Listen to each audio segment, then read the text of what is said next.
amigos da Eterno Aprendiz, estamos aqui mais uma vez com a série Diálogos e desta vez destacando o Dia Nacional dos Quadrinhos, comemorado no dia 30 de janeiro. Né? E eu conto aqui com a presença do amigo, do colega, membro do nosso elenco, da Eterno Aprendiz, Cláudio Magalhães. Muito bem-vindo, Cláudio. Obrigado, Reinaldo. Isso é um dia especial para nós, hein? Então, é importante demais a gente lembrar, né? Porque afinal de quadrinhos, quadrinhos é tudo de bom. Tudo de bom. E nada mais sintonizado com cultura geek, cultura nerd, cultura pop. E é exatamente esse o nosso tema hoje, né? Os quadrinhos e a cultura pop, né? Vou dar apenas rapidamente o currículo do nosso convidado aqui nessa série, né, nos diálogos de hoje. O Cláudio Magalhães, ele tem doutorado em educação pela UFMG, ele é mestre em comunicação social também pela UFMG, especialização em administração mercadológica na UNA e aperfeiçoamento em Public Relations Principles of Marketing and Advertising pela Massachusetts Bay Community College, espero que eu tenha pronunciado correto, graduação em comunicação social e jornalismo também pela UFMG, professor e orientador do programa de pós-graduação em Gestão da Educação e Desenvolvimento Local do Instituto de Comunicação e Artes do Centro Universitário UNA, lá em Belo Horizonte. Então, nós estamos aqui nesse link direto, Triângulo Mineiro, Belo Horizonte, eu falo de Uberlândia, e Cláudio lá na nossa saudosa capital. Muito bem-vindo, Cláudio. Obrigado, Rei. Já quero entrar exatamente no nosso tema, né, que é a questão da relação dos quadrinhos com a cultura pop. Que para a ampla maioria das pessoas, a relação talvez seja bastante óbvia, né, mas quais são mesmo os pontos de interface, os pontos de interlocução dos quadrinhos com a cultura popular, né, e com isso que nós chamamos hoje de cultura pop? Olha só, Rei, eu acho que é muito legal você entrar a partir dessa questão, porque a primeira coisa que a gente tem que pensar é um pouco conceitualizar essa aqui que é cultura pop. Se a gente for pensar muito genericamente, assim, né, a gente pode colocar, e quando a gente fala de cultura, viu, pessoal, nós estamos falando de cultura, de manifestações culturais, não estamos pegando o conceito grande de cultura, mas as manifestações culturais. Você tem hoje, a grosso modo, daquela cultura elitista, né, que está guardada lá para as pessoas que têm poder, estão muito fechadinhas lá nos seus teatros muito caros, né? Você tem a cultura popular, que é aquela que independe da questão financeira, ao contrário da cultura elitista, que ela surge, emana da população. Então, as folias de reis aqui em Minas Gerais, o congado, né? E uma série de outras manifestações culturais que independem da questão comercial. No meio disso, nós temos a cultura pop, que é um pouco essa ideia da cultura que vem, né, da população, mas ela tem a pegada comercial que tem a cultura elitista. Talvez por isso ela é rejeitada por ambas as partes, né? Tanto a elite torce o nariz para a cultura pop, como, afinal de contas, ela não é tão sofisticada assim para ser apreciada, né? Da mesma maneira que a população em geral também torce o nariz, porque, afinal de contas, sabe que isso é uma manifestação comercial. Ela depende de uma questão econômica para isso acontecer.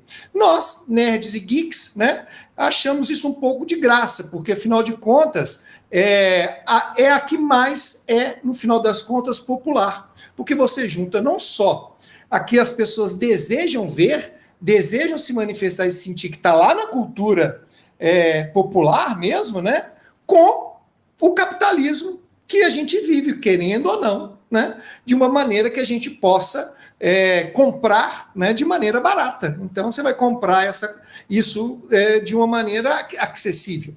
E aí a história em quadrinho, ela talvez seja a manifestação mais premente dessa cultura pop que sempre existiu, né?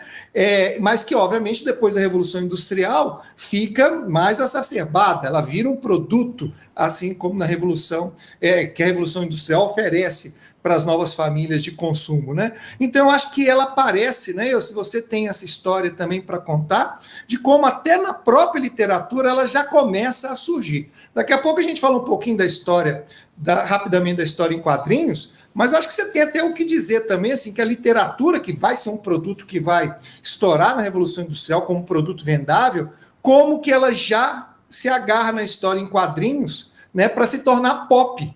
Porque, assim, o escritor, né, Rei, ele não quer ser elitista. Ele quer ser pop, porque ele quer que muita gente lê. E talvez aqueles principais momentos, né, por exemplo, do Victor Hugo, que ele fazia os seus próprios desenhos, né, para isso, ele queria ser lido pelas pessoas. Depois vai virar elitista, né? Mas, no fundo, todo artista quer ser pop. Ao mesmo tempo, ele ser aceito pelas massas, mas também bancar sua subsistência por ela. É interessante você tocar nesse ponto, porque, a partir da Revolução Industrial, porque, assim, em Londres existia um jornal chamado The Police Illustrated News, né, que era um jornal policial, no jornal de notícias policiais ilustrado. Dentro daquele conceito ali que a gente trabalha muito na história do jornalismo, que é do jornal de 1 centavo, né, da Penny Press, e da tentativa desses jornais de apresentar narrativas de crimes, de assassinatos, de roubos, de grandes golpes, né, de forma ilustrada. E essa forma ilustrada, a gente tem imagens disso, é por quadrinhos. Então, você tem ali no Police News, né, a mapa, né, localização geográfica dos crimes, onde que eles ocorreram. Você tem... O avô do infográfico, né? O avô do infográfico, o vovôzão do infográfico, inclusive dos crimes do Jack o Estripador, né? Então, você tinha, por exemplo, uma coisa interessante, que essas sketches, como os jornais chamavam na época, tentavam passar a dimensão visual dos crimes. Então, assim, as condições que os crimes eram cometidos, de madrugada, muito escuro, sem testemunha, como que ele poderia ter sido cometido, tirava a faca da onde? Da bainha da manga, do paletó, talvez, ou de uma, como é que fala?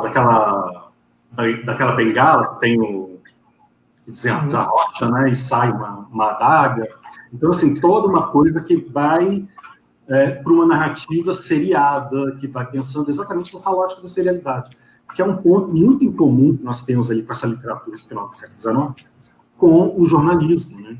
E é interessante que dessas histórias, né, por exemplo, do Jack o Estripador, a gente tem esse livro aqui, que é do Alan Campbell, né? Aliás, do Alan Moore e do Eddie Campbell, que é o do Inferno, que virou filme com o Johnny Depp, que é inspirado nessas sketches, né, uma obra inspirada nessas sketches dos jornais policiais, né, com planos abertos, planos fechados, plano detalhe. Então, assim, planos que depois a gente vai ver nas versões cinematográficas que foram feitas desses crimes, né?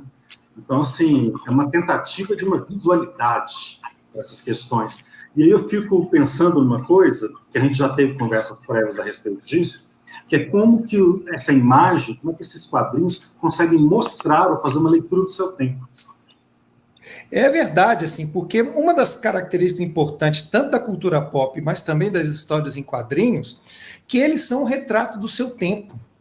E é mais próximo, né? Ele mostra muito o comportamento daquele momento. Como ele não tem um compromisso com a elite, de mostrar o que a elite quer ver, ela tem um compromisso com a população, com as pessoas. Então, ela trabalha de tal maneira para que as pessoas possam se enxergar nessas histórias, né? Claro que a gente tem outras culturas pop, a música também é assim, né? Que as pessoas fazem isso. Mas como nós estamos falando de história em quadrinho, ela faz essa ligação com o que as pessoas naquele momento vivem. Então, se alguém quiser estudar sobre o comportamento humano nos últimos 2 séculos, né? Basta ir às histórias em quadrinhos, porque elas estão lá representando o comportamento daquelas pessoas. Agora, é importante lembrar, Rei, assim, e essa é coisa de professor, você me desculpe, assim, mas voltar um pouco assim, na origem das histórias em quadrinhos, porque nós sempre gostamos de história em quadrinho, mesmo quando a gente não sabia ler e escrever.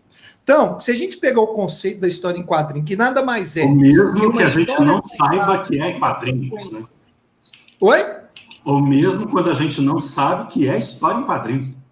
Exatamente. Né? Determinados registros, né? Eu nem sabia que era isso. Então, a gente tinha lá, sempre pensar que o conceito de história em quadrinho é uma história contada por imagens de forma sequencial, as primeiras pinturas rupestres eram assim, contando para as próximas gerações, aí contando como é que era o comportamento deles, para que as outras gerações dessem prosseguimento a essa tradição, ao que eles são. Isso vai acontecer com os egípcios, né? Depois isso vai dar continuidade. Eu gosto de brincar que, por exemplo, qualquer um que entra numa igreja católica hoje tem uma história em quadrinhos na parede, né? Aqueles quadros da Via Crucis, lá, contando a história, o comportamento daquele período.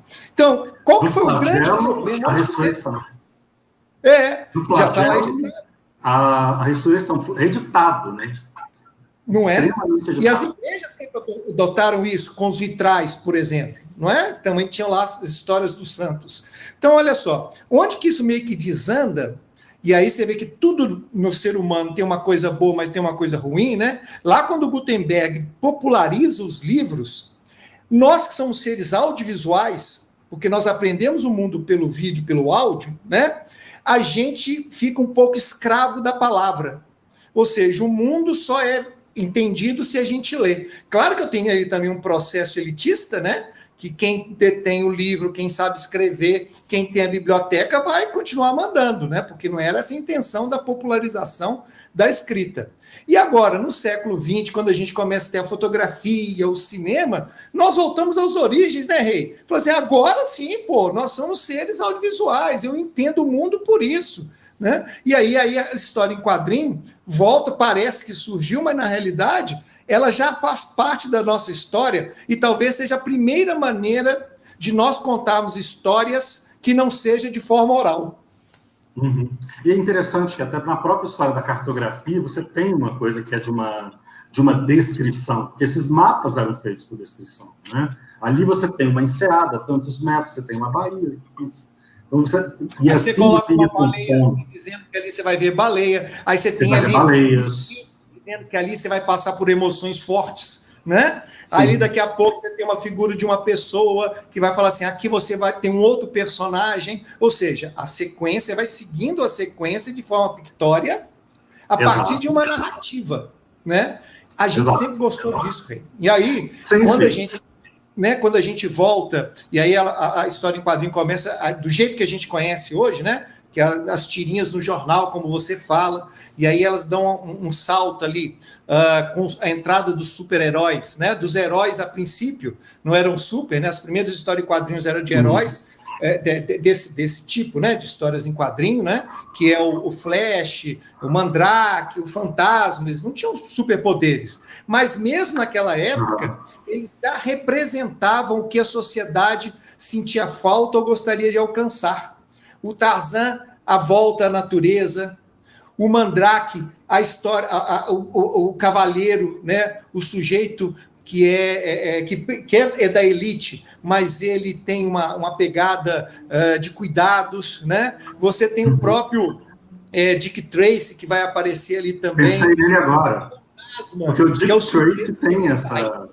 Temos todas as questões preconceituosas de todos os tempos, né? O Tarzan era branco, o fantasma que vai salvar a África é um branco, a gente tem todo... Por isso que dá para a gente analisar como é que era a sociedade daquele tempo, né? E os grandes super-heróis, né? Que os primeiros que aparecem, né? Que é o Super-Homem, Batman, Mulher Maravilha, quando eles estouram, né? Nos 30, porque era depois de uma crise enorme que as pessoas estavam falando assim, gente, para salvar a gente disso aqui, lembra do Chapolin? Para salvar a gente daqui tem que ser ou um alienígena, ou uma deusa, ou um ricaço. São os três que podem nos salvar. E aí é representado por esses três heróis que vão dar continuidade, né? E aí vai acontecer toda a história em quadrinhos, a entrada lá nos anos 60 da Marvel. Quer dizer, o que é o Homem-Aranha? O Homem-Aranha é um adolescente que apanha na escola, mas é um nerd. Justamente naqueles anos 60, né, que as pessoas estavam aí perdidas, cheias de violência. Não quero mais violência, a gente quer a ciência. Aliás, estamos voltando a esse tempo, né? Aí queremos a ciência de volta, né? E aí vamos dar voz àquelas pessoas que efetivamente podem fazer isso, que é a juventude, né? São esses meninos cheios de problemas, essas famílias desestruturadas, né? Que é o Quarteto Fantástico, que é a primeira grande família. Ela é desestruturada-se, né? O marido isola a mulher, que, por sua vez, ela é tão insignificante naquela família que o único poder que ela tem é ser invisível, né? Então, você tem lá o garoto rebelde, que é esquentadinho, né? Por isso que ele é o tocha, e lá o brutão, né? O cara que vai para a guerra, que não pensa muito, não. O negócio dele é dar porrada, por isso que ele é de pedra, mas tem um coração de ouro. Então, assim, essas coisas, né, a gente consegue ver nas histórias em quadrinhos. Eu estou falando aqui de super-herói que eu gosto, né? Mas, gente, também sou apaixonado por Mafalda, também sou apaixonado por Calvin Haroldo. São todos eles que, de alguma maneira, dizem para gente o que nós somos. E é isso que é uma coisa importante da gente pensar nas histórias em quadrinho. Ela diz sobre os nossos comportamentos. A gente olha para aquilo ali e fala assim, caramba, é assim mesmo que eu sou, é assim mesmo que o Reinaldo é assim mesmo que minha mãe é assim mesmo que o meu governante é, e ao mesmo tempo dando. Então, por isso ele é tão popular. Isso vai tanto de todos esses que eu estou fazendo, até a Turma da Mônica, né? Até o Tio Patinhas. A gente tem um monte de críticas para isso, mas se a gente prestar atenção nessas críticas, são todas críticas ao nosso próprio comportamento. Sim, sim. Porque tem essa relação do comportamento e relação com questões de representatividade, né? Porque você cita, por exemplo, o Homem-Aranha. Poxa, o Peter Parker talvez seja a coisa mais avessa ao sentido de um super-homem, de um super-herói, assim. Ele não tem... Se a gente for pensar, por exemplo, né, nesse modelo, nesse arquétipo de um herói grego, Apolíneo, aquele corpo todo muito musculoso, que reflete uma retidão de caráter. Né? Ele é esguio, ele é magrelo, ele gosta de dispositivo de fotografia, né? Ele gosta de máquina fotográfica. A primeira maneira que ele vai fazer usar os seus poderes, olha que coisa interessante. O super-homem cai aqui no mundo, né? E a primeira coisa que ele vai fazer é salvar alguém. A primeira coisa que o Peter Parker faz é ganhar dinheiro. Porque ele estava querendo comprar um carro para poder ir lá na escola dele para a menina olhar para ele, porque as meninas não olhavam para ele. E ele queria comprar um carro, usado, inclusive. E aí ele foi se apresentar tal, e por conta disso tem um crime e tal, e aí acaba que ele perde o tio por essa visão econômica, né, egoísta que ele tem sobre os poderes.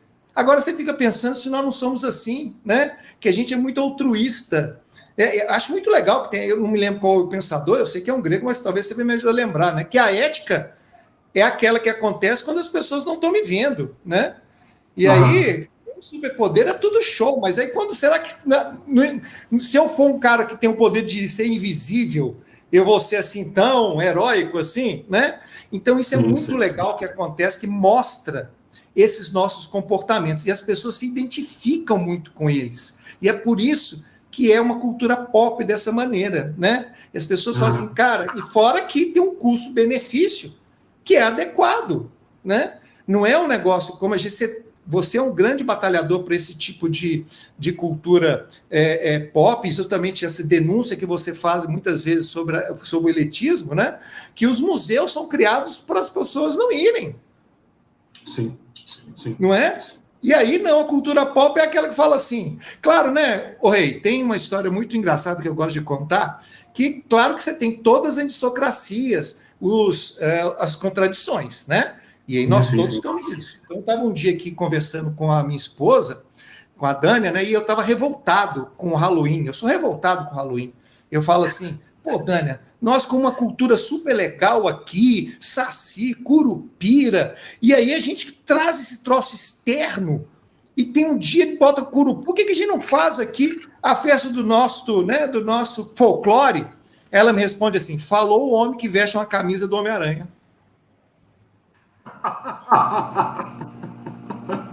Mas é verdade. É engraçado, nós temos um artista na Bahia. Todas essas nossas dissocracias, né? Essas coisas que a gente fica. Mas eu acho que isso é que é legal, sabe? Eu acho que isso que faz. E aí é uma coisa que a gente gosta de lembrar bem, né? Que o ano passado ficou marcado. Nada melhor do que levar a discussão da diversidade, ou a falta de diversidade, ou a homofobia, ou seja, todo o processo que a gente tem contra a diversidade, numa feira de livros. Olha a turma da elite, né? Feiras de livro. Quem é que causou a polêmica? Uma história em quadrinho, né? Um beijo gay, não era nem uma história em quadrinho nova. Não era nova. Essa, para nós que somos amantes de história em quadrinho, é uma história velha, ela é um sebo, né? Foi muito engraçado, porque eu acompanho esses sebos, e ela custava, antes do negócio, custava, sei lá, R$10. No dia virou 50, né? Gente que tinha guardado o troço, estava jogando fora, e aí lembrou dessa história, né? E porque nas histórias em quadrinho, por exemplo, a questão da diversidade sempre existiu. Aliás, um dos fatores de venda foi justamente a diversidade se ver nela. Então, lá nos anos 60, quando você cria o X-Men, na época bem era X-Men, agora é X-Men, né? Mas na minha época era X-Men, os jovens, da onde inclusive surgiu, né, os primeiros personagens homossexuais, né, eles já representavam a grande falta de lugar desses jovens dos anos 60, que estavam ali representados pelos hippies e que não tinha futuro, né? O que o hippie ia fazer nesse mundo capitalista?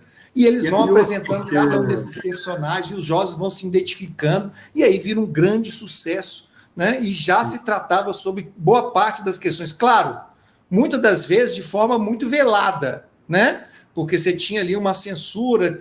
Os Estados Unidos teve uma experiência péssima alguns anos atrás, nos anos 50, com o marcadismo, que queriam acabar com as histórias em quadrinhos, né? Então, é de uma forma velada. Mas todo mundo que lia sabia. Quando o Estrela Polar saiu do armário, quando o Colosso saiu do armário, ninguém falou assim, nossa, que surpresa. Todo mundo já sabia. A não ser quem não sabia. A não ser quem não estava acompanhando. E pegou ali. Olha que legal isso aqui. Não, mas não tem nada a ver. Mas, enfim. Tem uma coisa interessante com os X-Men, que é isso, né? Ele coincide muito também com o período de uma efervescência do movimento gay, assim, do movimento LGBT. E tem como é que eu vou dizer, assim, tem uma convergência com alguma coisa mesmo do fato de ser gay, assim. Eu lembro de um episódio, principalmente no desenho da televisão, que todos eles acabaram ganhando transposição para a TV, e é o nosso assunto para daqui a pouco. Tem um episódio chamado A Cura, né, de que todos tem uma lei do senador Kelly, para que os mutantes se assumam enquanto tais e possam ter o direito de submeter-se a uma determinada cura. Não faz nem 2, 3 anos nós estávamos discutindo se o Conselho de Psicologia poderia ou não regularizar, a pedido de algumas áreas da psicologia, o tratamento da dita reversão da sexualidade, se a pessoa não teria esse direito individual para essas questões, né? Então, você tem uma discussão, sim, das questões de comportamento, você tem uma discussão, sim, das questões de representatividade, por mais que a intenção primeira nem tenha sido essa. Mas você tem essa sinergia que toca em algumas coisas de um discurso que está aí na nossa agenda pública, né? Que está aí na... por exemplo... Olha, uma coisa importante a gente lembrar, Rei, que isso não é uma coisa nova. Mesmo lá nos anos 30, quando surge a Mulher Maravilha, aliás, essa é uma indicação que eu dou para todo mundo, esse livro é delicioso, maravilhoso. Metade do livro é contando sobre o surgimento do feminismo nos Estados Unidos e no mundo. E a Mulher Maravilha, ela surge exatamente como aquele momento que estava a efervescência do feminismo. A Mulher Maravilha vai representar isso. A história é linda do criador, mas na realidade a gente sabe pelo livro e também pela história dele que quem dá todos os subsídios são as mulheres da vida dele, né? E que está intrinsecamente ligado com isso. A história da Mulher Maravilha, inclusive, vai acompanhar toda essa trajetória, porque a gente teve uma grande efervescência do feminismo, né? No início do século XX, que depois decai, né? Quando termina a Segunda Guerra.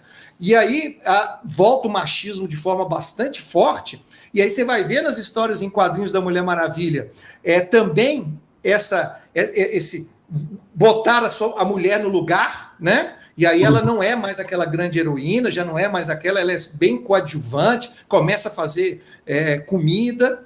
Depois tem os anos 80, que a mulher tem que tomar aquele papel triplo, né? Ela tem que ser não só dona de casa, mãe, mas ela também tem que trabalhar fora. E aí ela vai ter que usar taileira, tudo isso a Mulher Maravilha vai representando. Hoje, por exemplo, é um grande exemplo disso, né? O melhor, talvez o mais legal, os filmes que a DC tem produzido são os 2 filmes da Mulher Maravilha ou nos momentos que ela aparece. Porque agora nós temos, ainda bem, né, novamente, espero que não aconteça como no século XX a gente tenha um retrocesso disso, a mulher volta ao seu protagonismo, da qual ela nunca deveria ter saído, nunca deveriam ter tirado ela desse processo. Então, assim, tem muitas histórias bacanas que a gente pode acompanhar, e volto para quem está nos assistindo, esse livro é uma delícia para a gente entender as histórias em quadrinho, mas entender também o feminismo, entender toda essa cultura pop, o quanto que ela está embranhada ali no meio de todos nós. Eu acho que esse é um dos obrigatórios para quem gosta de quadrinhos, assim, ter ali na estante. Não. Sim. Se a gente começar a fazer lista aqui, a gente começar a fazer lista, o vídeo é só lista. Mas é interessante, assim, porque mesmo dessas histórias em quadrinhos da Marvel, por exemplo, você tem uma questão da objetificação feminina muito forte, né, de algumas posições ou de alguns ângulos que são absolutamente impossíveis, né, para realçar seios, bumbum, enfim, para um certo apelo sexual muito forte, né?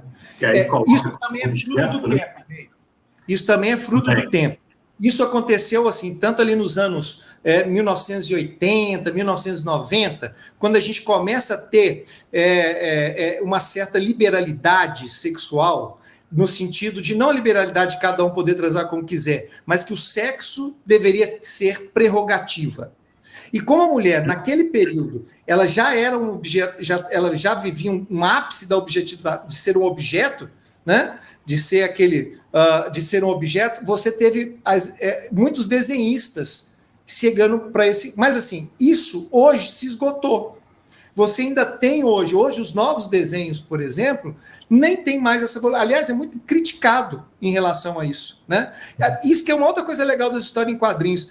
A comunidade de nerd, geek, são as primeiras a se manifestar. Então, eu lembro muito quando surgiam esses quadrinhos, assim, avalanche de gente criticando, não sei o quê e tal, mesmo porque você tinha um público feminino de história em quadrinhos que é afastado nesse momento, e aí, novamente, você fala assim, peraí, não, eu quero conversar com a minha namorada, com a minha esposa, com as pessoas sobre quadrinhos. A gente precisa resgatar isso de novo. Mas eu concordo com você, mas foi um momento bem específico, e aí nem te falo que era só das mulheres, não, tá? Você tinha também os homens, os exageros dos músculos, aqueles peitorais enormes, a barriguinha, né, tanque. Na realidade, nós vivemos nos anos 80 um hedonismo muito grande na imagem, né?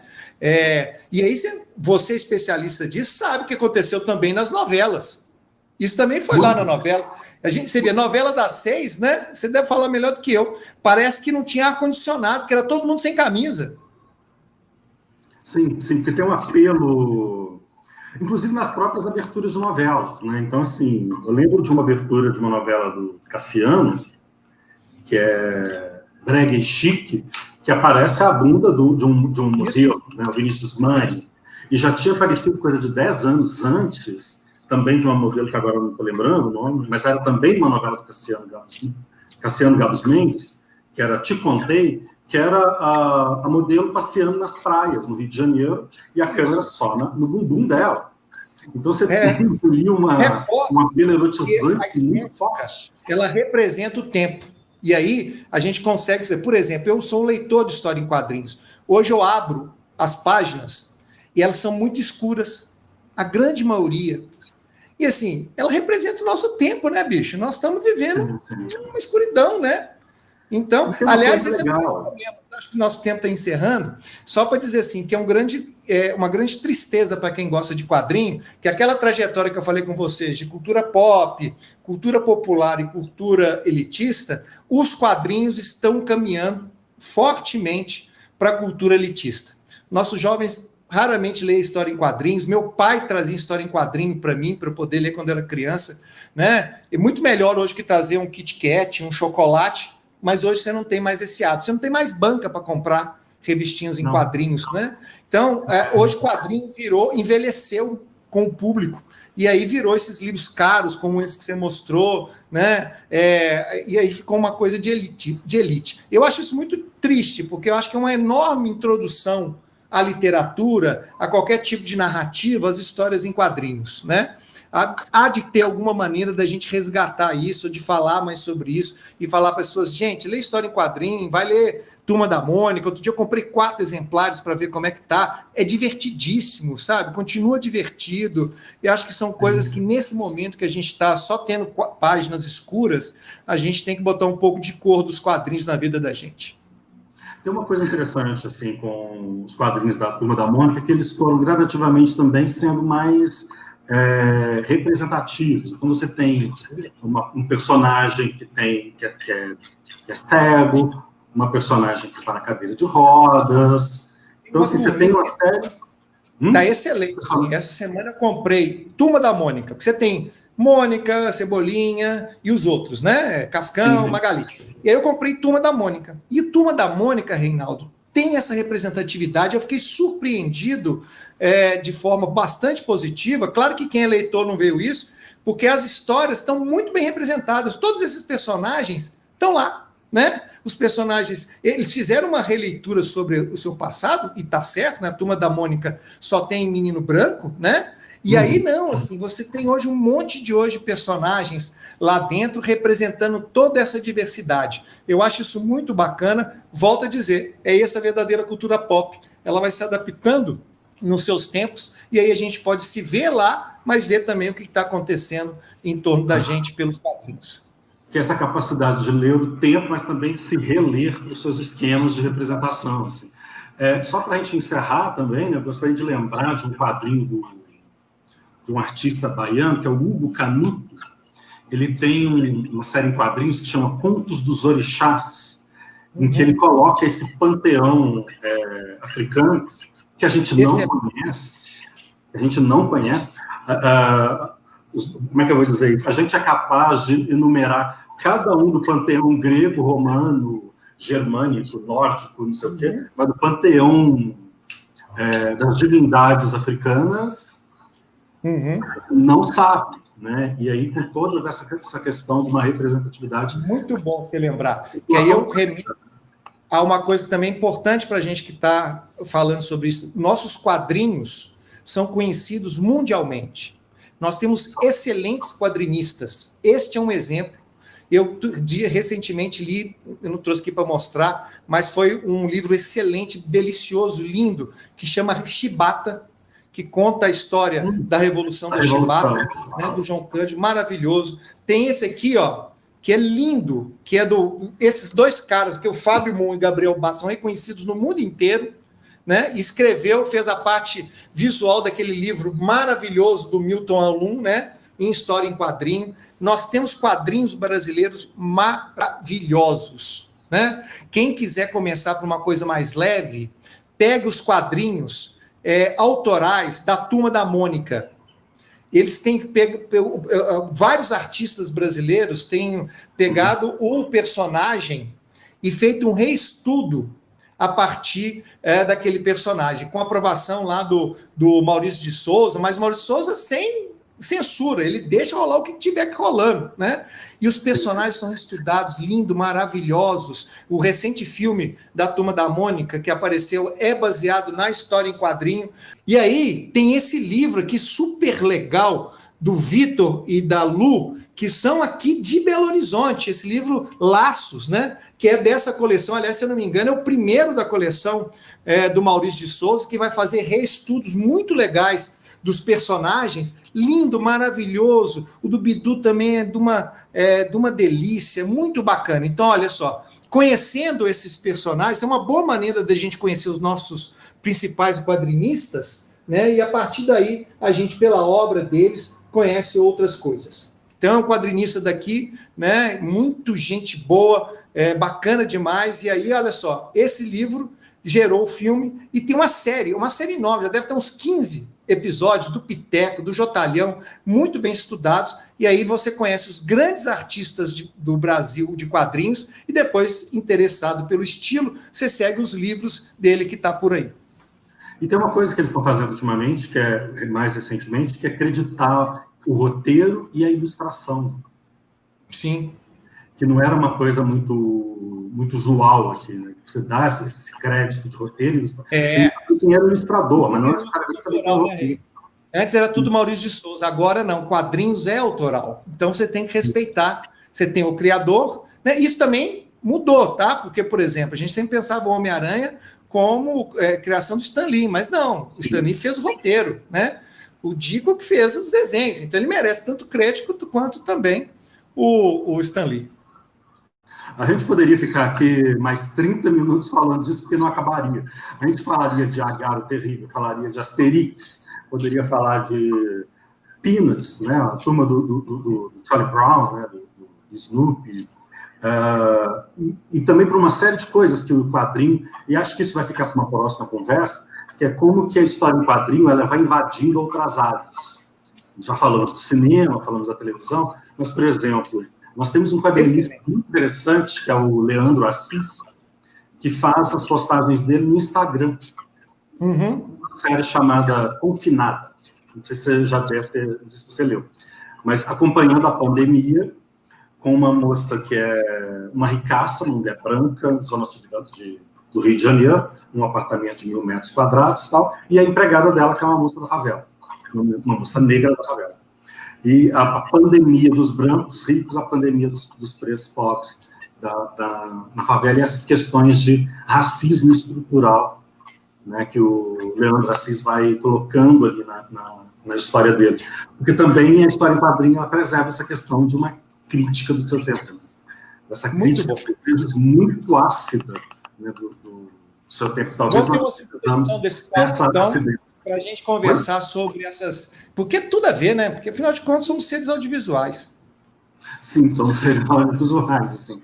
E muito bem lembrado, né? Quando você fala da questão das pinturas rupestres, os mapas, todas essas questões que nós ainda usamos até os dias de hoje. Né? A gente ainda costuma... As pessoas pintam as paredes, desenham nas paredes. Né? Tem gente que faz isso com criança, né? Dá giz de cera e risca no canto da parede. E a criança reproduz alguma coisa que é importante para ela. Então, assim, a manifestação dela fora oralidade é no desenho, né? É o desenho. Então, assim, Cláudio, para encerrar nosso papo, muito obrigado pelas colaborações, pela sua leitura, pelas suas recomendações aí de leituras. Eu sei que você está aí com uma pilha de livros, você mostrou muito interessante sobre Gênesis, então, assim, é muito pano para manga para quem quiser começar e pensar numa biblioteca básica, assim, de histórias em quadrinhos. Eu lembro também que meu pai trazia isso, né? Chegava do trabalho com a revistinha do Super-Homem. A gente chamava de revistinha. Revistinha, a gente chamava de revistinha. E quando chegava as férias, tinha aquele almanaque de férias Isso. Era caro. Eu era uma criança pobre, então assim, já era uma coisinha meio cara, né? A gente aprendia a fazer massinhas, armadilhas, uma série de coisas. Era muito legal, porque a gente brincava com quintal, brincava com rua. Então, um aspecto lúdico muito interessante. Cláudio, muito obrigado. Isso, foi um prazer. Até a próxima. Acho que a gente vai ter que fazer mesmo uma discussão sobre essas questões que vão para outros campos do audiovisual e para as mídias digitais, as mídias sociais, perdão. E é isso, amigas e amigos da Terra Aprendiz, né? Ficamos hoje, né, por hoje, com essa homenagem, né, para essa discussão do Dia Nacional dos Quadrinhos, que é 30 de janeiro. E até a próxima edição. Até mais, se cuidem, fiquem em casa. Vamos nessa. Fé em Deus, pé na tábua. Até mais, Cláudio. Muito obrigado.